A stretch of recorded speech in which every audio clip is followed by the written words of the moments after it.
शेवटी आद्यानं मला माझा चष्मा वापस दिला. अरे तुले माहित आहे म्हणे मी फुकटाय, लोकायले कशाला सांगलं.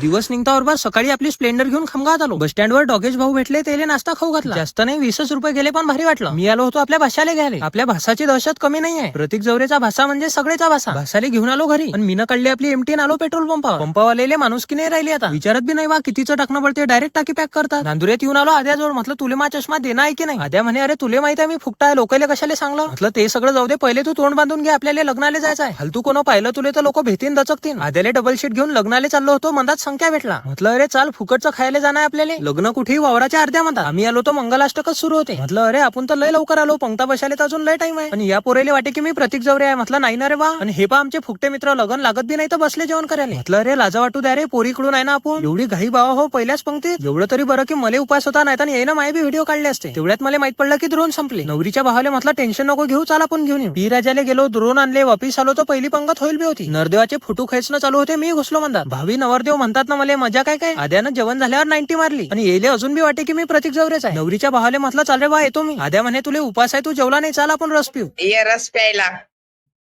प्यायला ये म्हणलं माय. फक्त रसाना काय हुरायला, उपास आहे ना मला. लस्सी प्याले म्हटलं माय. आद्याले त्याच्या अड्ड्यावर सोडून दिलं, मी आलो पियुष भाऊच्या दुकानावर. अठी येऊन पाहतो तर काय अठी बी तेच. ये रस प्यायला ये म्हणलं माय.